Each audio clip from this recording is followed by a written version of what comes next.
நம்முடைய பிதாவாகிய தேவனாலும் நமது ஆண்டவராகிய இயேசு கிறிஸ்துவினாலும் உங்கள் அனைவருக்கும் கிருபையும் சமாதானமும் உண்டாவதாக என்கிற அன்பின் வாழ்த்துதலோடு நல்மெய்ப்பன் தொடர் வேத பாட வகுப்பிலே கலந்து கொள்ள வந்திருக்கும் அன்புக்குரிய சகோதர சகோதரிகளே, உங்களை அனைவருக்கும் மீண்டுமாக ஆண்டவராகிய இயேசு கிறிஸ்துவின் அன்பின் நாமத்தினாலே வாழ்த்துக்களை தெரிவித்துக் கொள்கிறோம். நாம் ஒவ்வொரு வாரமும் வேதத்தில் உள்ள அடிப்படை சத்தியங்களை நாம் தியானித்து வருகிறோம். இன்றைய நாளிலே அடுத்த பாடத்துக்குள்ளாக நாம் கடந்து வந்திருக்கிறோம். நாம் யாவரும் தலைகளை தாழ்த்தி ஜெபத்துக்குள்ளாக நாம் கடந்து வருவோம். மகா உன்னதங்களில் வாசமாக இருக்கிற எங்கள் அன்பின் பரலோக பிதாவே, உமக்கே எல்லா துதி ஸ்தோத்திரங்களையும் இந்த மாலை பொழுதிலே ஏறெடுக்கிறோம் தந்தையே. கடந்த காலங்கள் முழுவதும் நீர் எங்கள் ஒவ்வொருவரையும் கண்ணின் மணி போல் காத்து எங்களுடைய வாழ்நாளில் ஒரு நாளை எங்களுக்கு சேர்த்து கொடுத்து, இதோ இந்த நாளிலும் மாலை பொழுதிலே நாங்கள் யாவரும் ஒன்று கூடி உம்முடைய வேதத்தில் உள்ள அதிசயங்களை நாங்கள் கேட்கும்படியாக தேவரீர் எங்களுக்கு கிருபை பாராட்டி நம் மகாபெரிய தயவுக்காக நன்றி செலுத்துகிறோம்.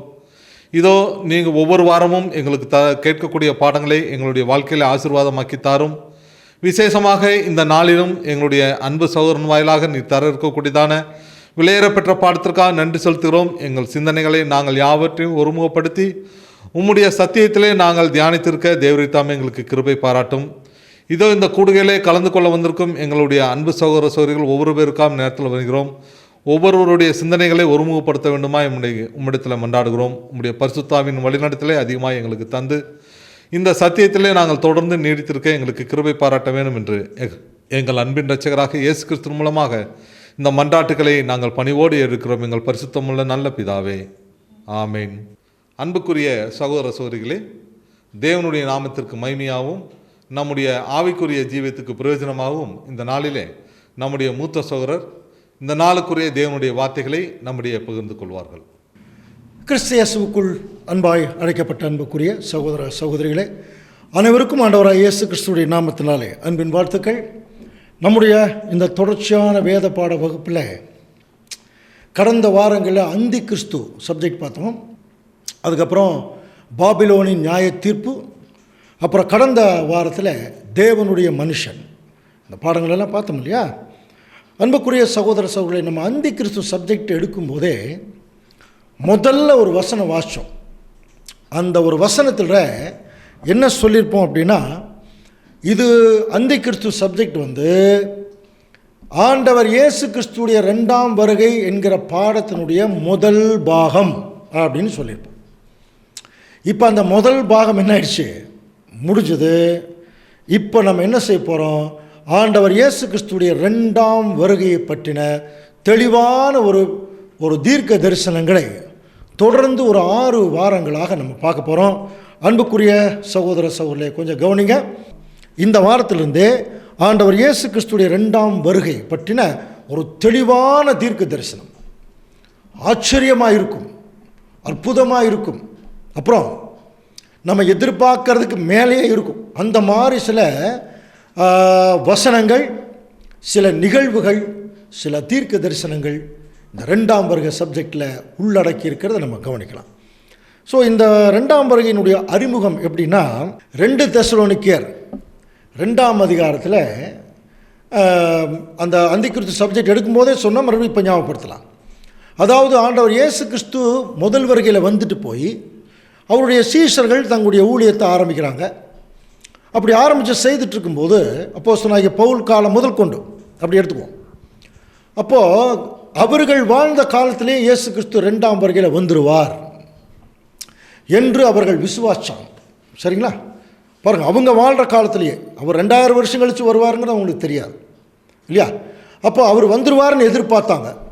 ஆனால் ஒரு குறிப்பிட்ட காலத்தில் அவர் வந்துட்டார் அப்படின்னு சொல்லி என்ன பண்ணிட்டாங்கன்னா, எல்லா பக்கமும் சொல்ல ஆரம்பிச்சிட்டாங்களாம். அப்போ அன்னைக்கு இருந்த சபை மக்களுக்கு ஒரு குழப்பம் வந்துருச்சு, கொஞ்சம் குழம்பிட்டாங்க. அந்த குழப்பத்தை தீர்ப்பதற்காக தான் அப்போஸ்தலனாகிய பவுல் 2 தெசலோனிக்கேயர் 2ஆம் அதிகாரத்தில் பேசுகிறார். இப்போ அவர் என்ன பேசுகிறார் வாசிக்கலாம். 2 தெசலோனிக்கேயர் 2ஆம் அதிகாரம் 1ஆம் வசனம். அன்றியும் சகோதரரே, நம்முடைய கர்த்தராகிய இயேசு கிறிஸ்துவின் வருகையும் நாம் அவரிடத்தில் சேர்க்கப்படுவதையும் குறித்து நாங்கள் உங்களை வேண்டிக் கொள்கிறது என்னவென்றால், கவனிங்க, நம்முடைய கர்த்தராகிய இயேசு கிறிஸ்துவின் வருகையும் நாம் அவரிடத்தில் சேர்க்கப்படுவதை குறித்து ஒரு விஷயம் சொல்கிறேங்கிறார்.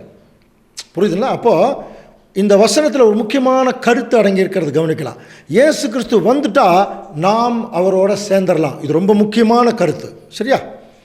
அப்போது இதுக்கு இன்னும் கொஞ்சம் புரிஞ்சு கொள்கிற மாதிரி சொல்லும்போது, நம்முடைய கர்த்தராகிய இயேசு கிறிஸ்துவின் வருகையும் நாம் அவரிடத்தில் சேர்க்கப்படுவதையும் குறித்து நான் உங்களுக்கு ஒரு விஷயம் சொல்கிறேன்னு சொன்னவர். அப்படின்னா அதுக்கு அடுத்த வசனத்தில் எதை குறித்து தான் பேசணும்? ஆண்டவர் இயேசு கிறிஸ்துடைய வருகை குறித்து தான் பேசணும், இல்லையா?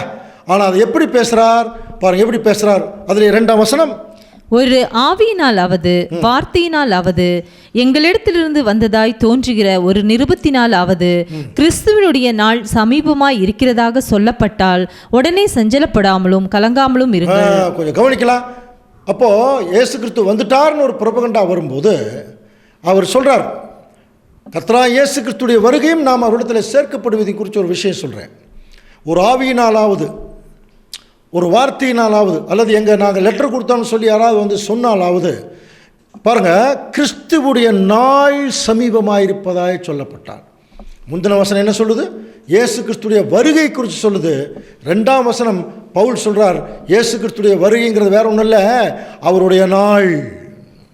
அப்படின்னா புரியுதா? அப்போ அவருடைய நாளில் தான் அவர் வருவார். அப்போ அவருக்கு ஒரு நாள் இருக்கு, அந்த நாளில் தான் வருவார். அதனால் நீங்கள் என்ன பண்ணீங்க, யாராவது அவருடைய நாள் வந்துருச்சுன்னு சொன்னால் சஞ்சலப்படாதீங்க.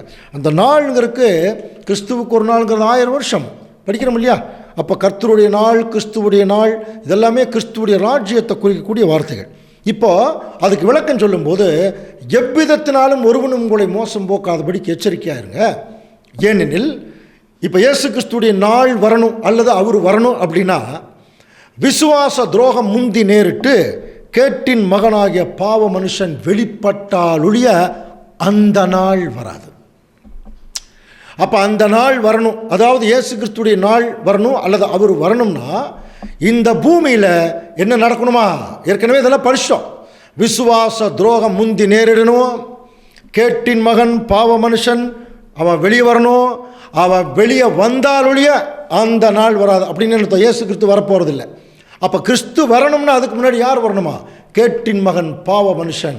யார் இந்த கேட்டின் மகன் பாவ மனுஷன்? அவன் எப்படி இருப்பான்?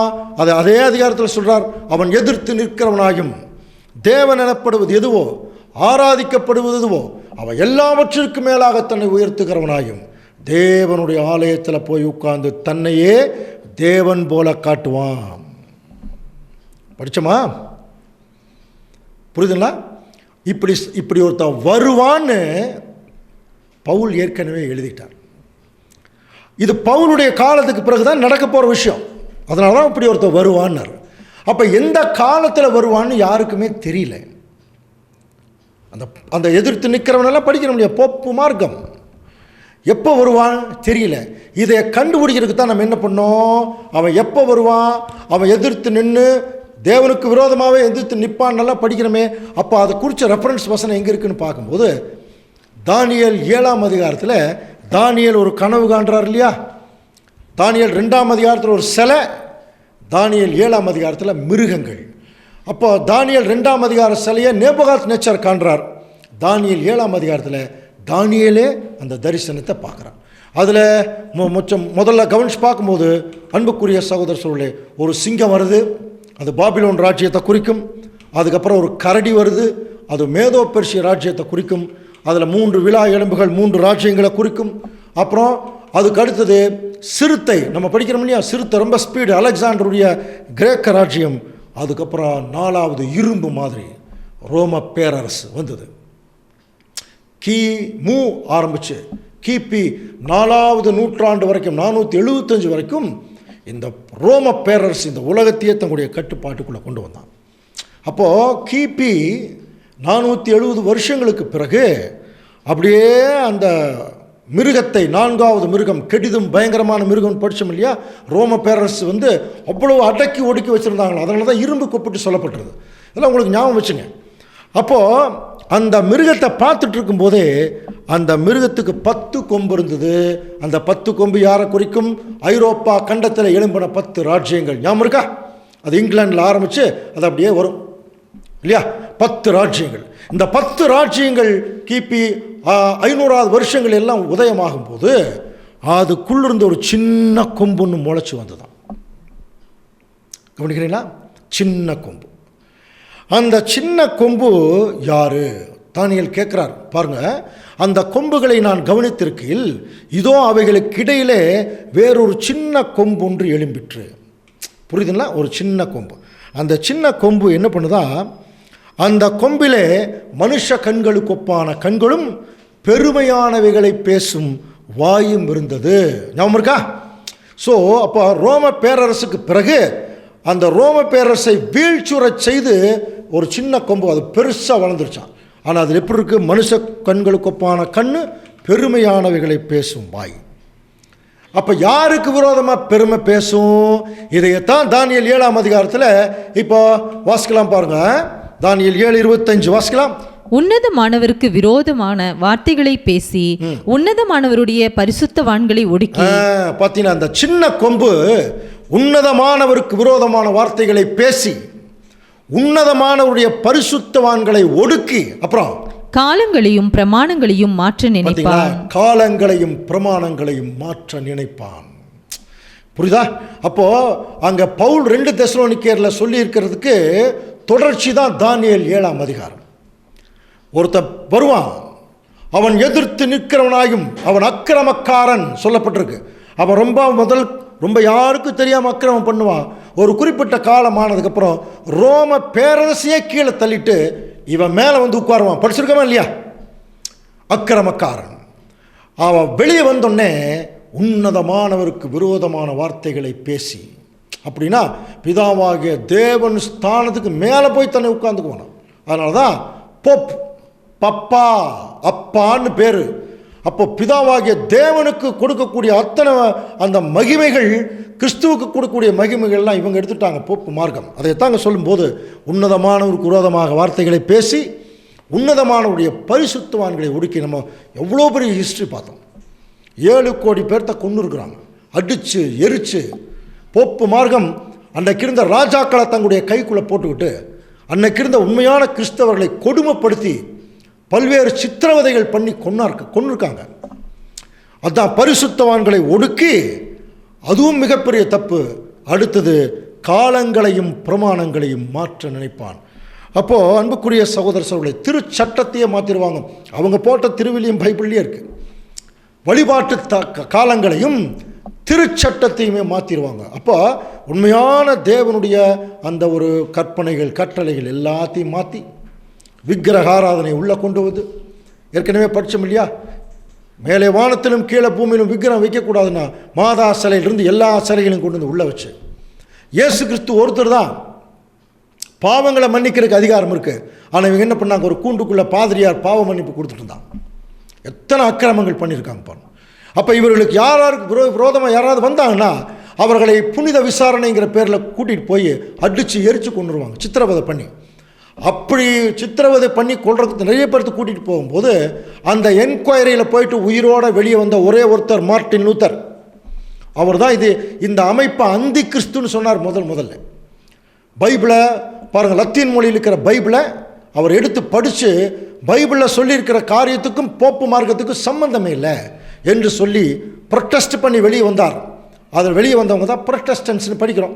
ஆனால் வெளியே வந்தவங்க அவர் 95 குற்றச்சாட்டுகள் எழுதிட்டு வந்தார் அந்த ஹிட்டன்பர்க் சர்ச்சுக்கு முன்னால். இவங்க அதில் 60 குற்றச்சாட்டத்தை இப்போ கொண்டு வந்து செய்துட்ருக்கிறாங்க ப்ரொட்டஸ்டன்ட் அமைப்பினர். நல்லா கவனிக்கலாம். அதனால தான் இந்த வசனம் சொல்லுது, காலங்களையும் பிரமாணங்களையும் மாற்ற நினைப்பான்.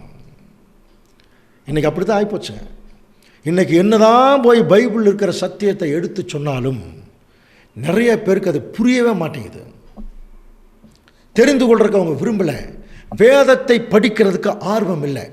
ஆடம்பரம், அட்டகாசம், பாடல், நடனம், பெரிய பெரிய கீபோர்டு வாசிப்பு, இதையத்தாங்க பார்க்குறதுக்கு எல்லாம் ரெடியாக இருக்கிறாங்க இல்லையா? இதையத்தான் பார்க்குறதுக்கு ரெடியாக இருக்கிறாங்க. ஆண்டவர் இயேசு கிறிஸ்துடைய எளிமை, அன்பு, சத்தியம் எதையும் கவனிக்கிறதுக்கு தயாராக இல்லை. ஆனால் சொல்லிக்குவாங்க நாங்கள்லாம் கிறிஸ்தவர்கள் இல்லையா? இது யாருடைய பேசிக்கில் வந்ததுன்னா போப்பு மார்க்கம், அக்கிரமக்காரன். பவுல் பேசினார், புரியுதுங்களா? பவுல் பேசினார்.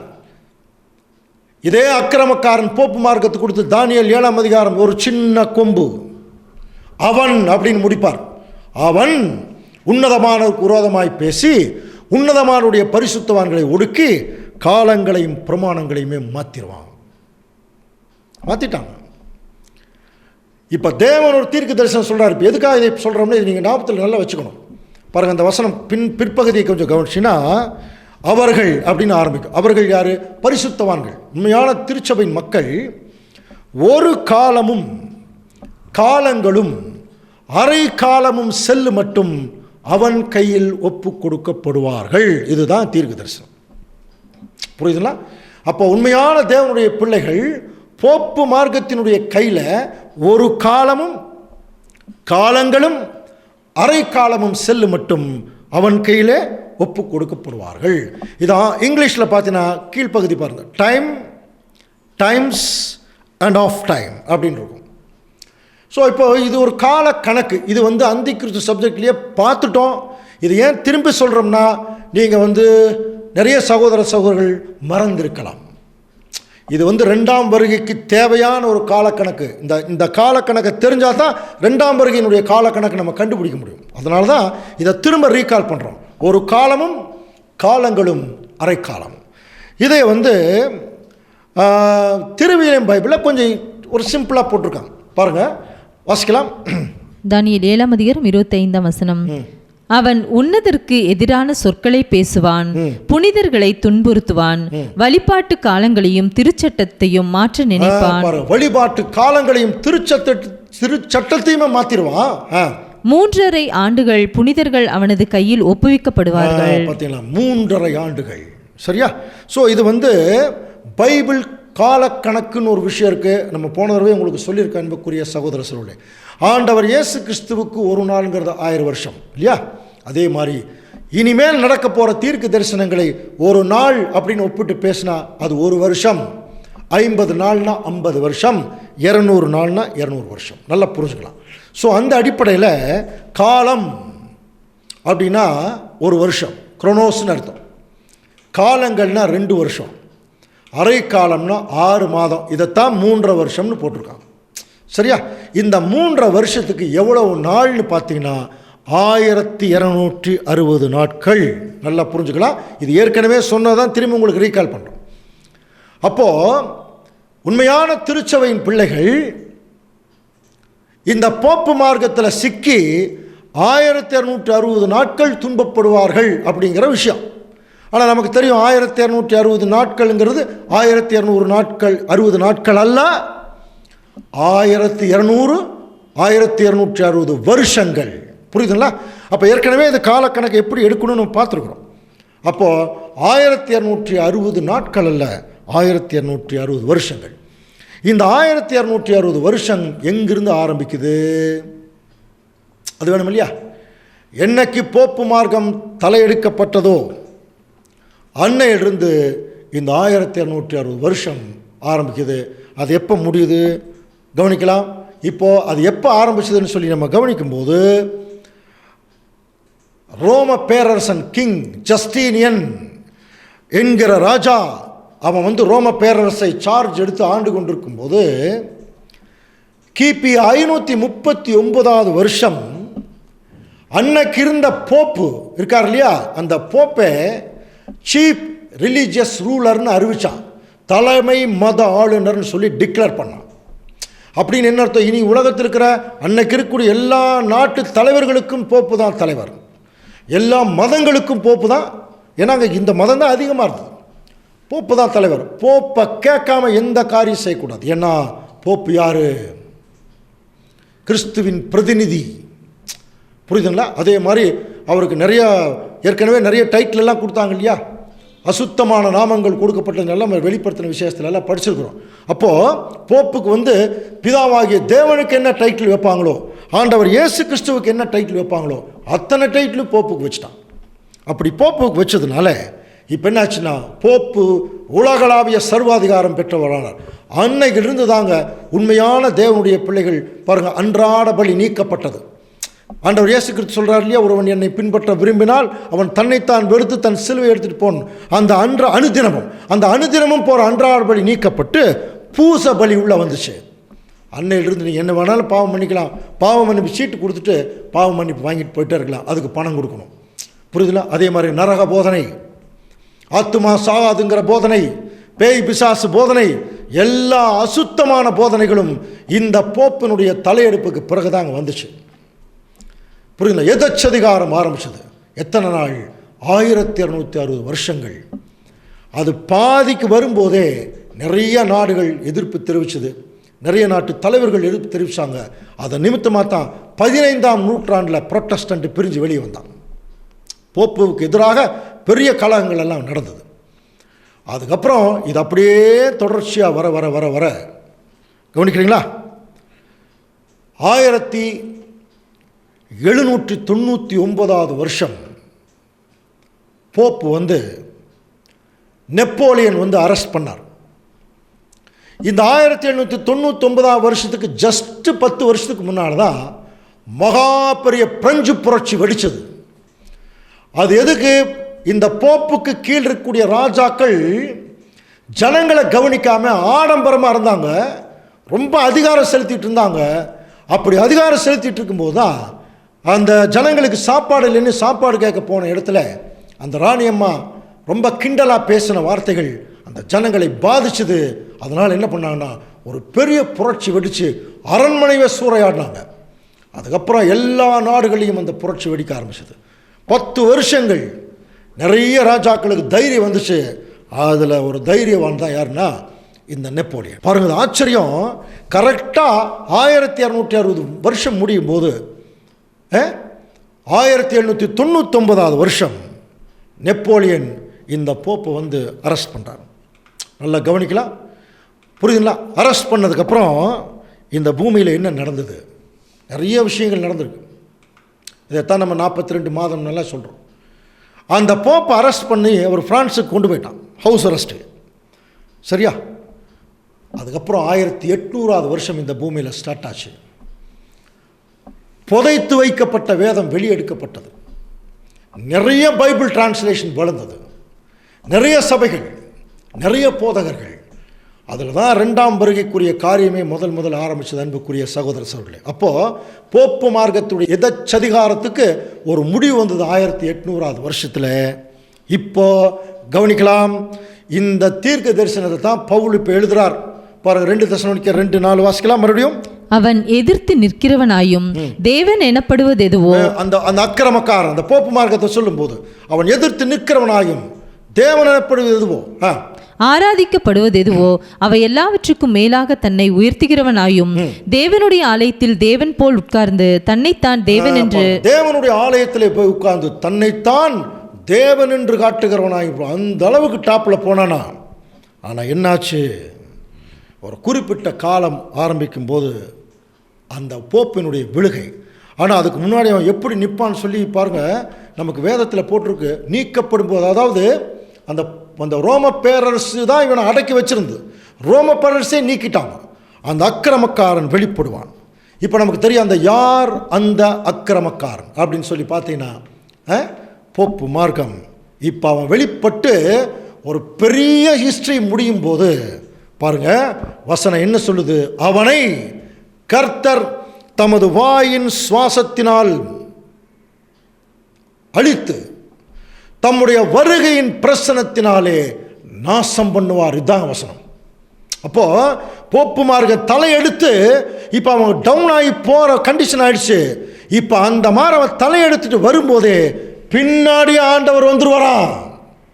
பாருங்க, அவனை கர்த்தர் தமது வாயின் சுவாசத்தினாலே, அதுக்கு ஒரு அர்த்தம் இருக்கு, வருகையின் பிரசன்னத்தினாலே அழிப்பார்னு சொல்லல, நாசம் பண்ணுவார்னு சொல்லியிருக்கு. அப்படின்னா போப்பு மார்க்கம் தலையெடுத்து இறங்கியாச்சு. அப்போ பின்னாடியே யார் வந்திருக்க வேணும்? ஆண்டவர் இயேசு கிறிஸ்து வரணுமா இல்லையா? அப்படின்னா இயேசு கிறிஸ்து இப்போ வந்துட்டாரா இல்லை இனிமேல் வருவாரா? ஏன்னா போப்பு மார்க்கம் அழிக்கிறதுக்குன்னே தான் அவர் ஆண்டவர் இயேசு கிறிஸ்து வர்றாருன்னு சொல்லி பார்க்கும்போது, அப்போ எப்போ வர்றார் அப்படிங்கிற ஒரு மிகப்பெரிய கொஸ்டினாக இருக்கு இல்லையா? அந்த கேள்விக்குரிய விடையை அடுத்த வாரத்திலிருந்து ஒரு 6 பாகங்களாக தீர்க்க தரிசனங்களாக நம்ம பார்க்க போகிறோம். அன்புக்குரிய சகோதர சகோதரர்களே, புரியுதுங்களா? அப்போது போப்பு மார்க்கம் கீழே விழுகும்போது பின்னாடியே ஆண்டவர் இயேசு கிறிஸ்து வருவார்னு பவுல் இங்கே எழுதியிருக்கார். அப்போ போப்பு மார்க்கம் விழுகுது அப்படின்னா இயேசு கிறிஸ்து வந்திருக்கணும் இல்லையா? அப்படி வந்திருக்காரா இல்லை இனிமேல் தான் வருவாரா என்பதை குறித்து ஒரு தெளிவு வேணும் நமக்கு. அந்த தெளிவுகளை அடுத்த வாரம் கவனிங்க, கொஞ்சம் நல்லா கவனிங்க, இது ரொம்ப முக்கியமான அனௌன்ஸ்மெண்ட். இந்த 2ஆம் வருகை தீர்க்க தரிசனத்தை பொறுத்த வரைக்கும் 6 பாகங்கள் இருக்குது. அது ஒவ்வொரு வாரத்துக்கு ஒரு தடவை நம்ம அதை நீங்கள் கேட்டிங்கன்னா கொஞ்சம் மறக்கறதுக்கு வாய்ப்பு இருக்குது. அதனால் இந்த 2ஆம் வருகை சப்ஜெக்ட் மட்டும் கவனிக்கிறீங்களா? திங்கட்கிழமையும் வியாழக்கிழமையும் 3 வாரங்கள் 2 ஒளிபரப்பப்படும். ஸோ தொடர்ந்து 3 வாரங்கள் திங்கள் மற்றும் வியாழக்கிழமைகளில் இந்த 2ஆம் வருகைக்குரிய பாடங்கள் தொடர்ந்து வரும். அன்புக்குரிய சகோதர சகோதரர்களே, திங்கட்கிழமை கேட்டு முடிச்சோன்னே அடுத்த லிங்க் வியாழக்கிழமை வந்துடும். அதனால் அடுத்த லிங்க் நீங்கள் வியாழக்கிழமை உடனடியாக ஓப்பன் பண்ணி பார்த்துருங்க. அப்போ தான் அதனுடைய கண்டினியூட்டி கிடைக்கும். புரியுதுன்னா, அதனுடைய தொடர்ச்சி கிடைக்கும். அதனால் அன்புக்குரிய சகோதர சகோதரர்களே, நாட்கள் நமக்கு ரொம்ப பக்கத்தில் இருக்கிறோம், ரொம்ப சீக்கிரத்தில் வந்தாச்சு. இந்த உலகத்தினுடைய முடிவின் ஒரு விளிம்பில் இருக்கிறோம், ஃபிங்கர் டிப்பில் இருந்துட்டு இருக்கிறோம். அதனால் தயவு செய்து வாய்ப்பு கிடைக்கும் போதே இந்த பாடங்களை எல்லாம் கேட்டுருங்க. இனிமேல் மறுபடியும் உட்கார்ந்து ரிலாக்ஸாக கேட்கலாம் அப்படிங்கிறக்குரிய சூழ்நிலை இனிமேல் வராது. புரியுதுங்களா? யூடியூப்லேருந்து எப்போ இந்த சப்ஜெக்ட் வெளியே போகும்னு சொல்ல முடியாது. அதனால் வாய்ப்பு கிடைக்கும் போதே தயவு செய்து அன்புக்குரிய சகோதர சகோதரர்களே நீங்கள் கவனிச்சிருங்க, சரியா? ஸோ அடுத்த வாரத்திலிருந்து திங்கட்கிழமைகளிலும் வியாழக்கிழமைகளிலும் 2ஆம் வருகை பாடம் மட்டும் வாரத்துக்கு 2 நாள் ஒளிபரப்பப்படும். அதுக்கப்புறம் வாரம் கண்டினியூஸ் ஆகிருக்கும், சரியா? அதனால் இப்போ நம்ம சொன்ன அனௌன்ஸ்மெண்ட்டை நீங்கள் 2 காதலையும் உள்வாங்கியிருப்பீர்கள் என்று விசுவாசிக்கிறோம். அதனால் தொடர்ந்து வரக்கூடிய நாட்களில் ஆண்டவர் இயேசு கிறிஸ்துடைய 2ஆம் வருகை பற்றி நாம் பார்க்கக்கூடிய வசந்த காலம். அதனால் அது ரொம்ப உற்சாகம் தேவனுடைய பிள்ளைகளுக்கு அதிகமாக வரக்கூடிய ஒரு காலம். அதனால் அதை பயன்படுத்தி கொள்ளும்படியாக உங்களை அன்புடன் கேட்டுக்கிறோம். தேவன் தாமே இந்த காரியங்களை நமக்கு ஆசீர்வாதமாக்கி தருவாராக. ஆமென். கிறிஸ்துவுக்குள் மிகவும் அன்பாக அழைக்கப்பட்ட அன்புக்குரிய சகோதர சகோதரிகளே, இந்த நாளிலும் சத்தியங்களை நமக்கு வெளிப்படுத்தின பிதாவாகிய தேவனுக்கு கிறிஸ்துவுக்குள்ளாக நன்றிகளை ஏறெடுத்துக்கொண்டு கேட்ட சத்தியங்களின் அடிப்படையில் நம்முடைய வாழ்க்கையை சீர்படுத்தி வாழ்வதற்கு தேவன் தாமே நமக்கு பரிசுத்தாவின் வழிநடத்தலை அதிகமாய் தந்தருள்ளாக. நாம் யாவரும் கண்களை மூடி நிறைவு ஜெபத்துக்குள்ளாக நாம் கடந்து வருவோம். மகா இரக்கமும் நீடிய சாந்தமும் மிகுந்த கிருபையும் நிறைந்த எங்கள் அன்பின் பரலோக பிதாவே, உமக்கே எல்லா துதி ஸ்தோத்திரங்களையும் இந்த மாலை பொழுதில் ஏறெடுக்கிறோம் தந்தையே. இதோ இந்த நாளிலே நாங்கள் வெறுமையாய் செல்லாதபடி உம்முடைய தாசன் மூலமாக நீர் கொடுத்த இந்த விலையேறப்பெற்ற பாடத்திற்காக நாங்கள் நன்றி செலுத்துகிறோம் தந்தையே. கேட்ட பாடங்களின் அடிப்படையில் எங்களுடைய வாழ்க்கையை நாங்கள் சீர்படுத்தி தேவரீர் நீர் எங்களுக்கு வைத்திருக்கிறதான அந்த நிச்சயராஜ்யத்தில் நாங்கள் அனைவரும் சென்று சேர தேவரீர் தாமே எங்களுக்கு பரிசுத்தாவின் வழிநடத்தி அதிகமாக எங்களுக்கு தந்தள்ள வேண்டுமா என்று கொண்டாடுகிறோம். விசேஷமாக இதோ இந்த கூடுகையினுடைய நிறைவு பகுதியிலே நீர் எங்களை கடந்து வர கிருபை செய்திருக்கிறீர். மீண்டுமாக நாங்கள் ஒன்று கூடும் வரைக்கும் உம்முடைய கிருபை எங்களை தாங்கி வழி நடத்த வேண்டும் என்று ஆண்டவராகிய இயேசு கிறிஸ்துவின் மூலமாக இந்த மன்றாட்டுக்களை நாங்கள் பணிவோடு இருக்கிறோம். எங்கள் பரிசுத்தமுள்ள நல்ல பிதாவே.